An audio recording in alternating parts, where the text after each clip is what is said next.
ஆண்டவராகிய இயேசு கிறிஸ்துவின் நாமத்தினாலே உங்கள் யாவருக்கும் என் அன்பின் வாழ்த்துக்களை தெரிவித்துக் கொள்கிறேன்.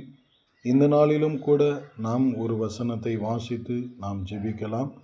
மத்தேயு 24ஆம் அதிகாரம் 6வது வசனம். யுத்தங்களையும் யுத்தங்களின் செய்திகளையும் கேள்விப்படுவீர்கள், கலங்காதபடி எச்சரிக்கையாயிருங்கள். இவைகளெல்லாம் சம்பவிக்க வேண்டியதே, ஆனாலும் முடிவு உடனே வராது. ஆமென். கிறிஸ்துவுக்குள் பிரியமானவர்களே, இந்த வசனத்தை குறித்து நாம் சற்று ஆராய்ந்து பார்த்தோம் என்றால், கடந்த 2020ஆம் ஆண்டில் கூட கொரோனா என்ற ஒரு தொற்று வியாதி உலகமெங்கும் பரவி அநேக மனிதர்களை மரணத்திற்குள்ளும் அநேகர் பலவீனப்பட்டும் போனார்கள் என்பதை நாம் அறிந்திருக்கிறோம். இப்பொழுது நடந்து கொண்டிருக்கிற இந்த போர் யுத்தங்களையும் நாம் பார்க்கிறோம். அதேபோல் நாம் இருக்கக்கூடிய இந்திய தேசத்திலும் அநேக பஞ்சங்கள், இந்த இரு நாடுகளுக்குண்டான பிரச்சனையின் காரணத்தின் நிமித்தம் நம்மளுடைய தேவைகள் அநேக பாதிப்பு ஆகப்படுகிறது.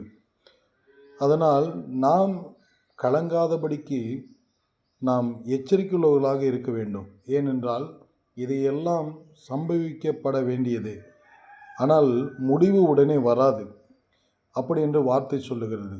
அதனால் நாம் தேவனுக்குள் ஒரு பலப்பட்டு அவரோடு கூட நாம் உண்மையுள்ளவர்களாக இருக்கும் பொழுது நமக்கு உலகத்திலே பஞ்சம் உண்டாகும். ஆனால் நமக்கு அந்த பஞ்சத்தினால் எந்த சேதமும் எந்த சஞ்சலமும் வருத்தமும் இருக்காது.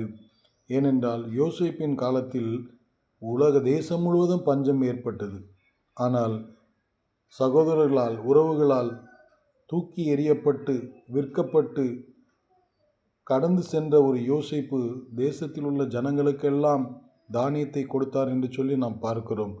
கிறிஸ்துவை நீங்கள் உண்மையாக நீங்கள் பற்றி வாழ்கிறவர்களானால் நிச்சயமாக எல்லா பஞ்சமாக இருக்கட்டும், எந்த நெருக்கடி போராட்டமாக இருக்கட்டும், கர்த்தர் உங்களை எல்லாவற்றிலும் விடுதலையாக்கி அவர் உங்களை நிச்சயமாக காத்து வழி நடத்துவார் என்பதில் எந்த சந்தேகமும் இல்லை.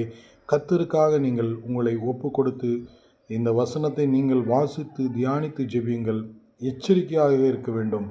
ஏனென்றால் முடிவு உடனே வராது என்று சொல்லி இந்த வசனத்தில் இருக்கிறது. நாம் ஜெபிக்கலாம். எங்களை நேசிக்கிறதான அன்பின் பரலோக பிதாவே, உம்முடைய வசனத்தை இந்த காலவெளியில் எங்களுக்கு தந்தீங்க. இந்த வசனத்தை நாங்கள் பற்றி கொண்டிருக்கிறோம். எங்களை முற்றிலும் தாழ்த்துகிறோம். நீர் மாத்திரம் எங்களுக்கு உதவி செய்யும். இயேசுவின் நாமத்தில் பிதாவே, ஆமென்.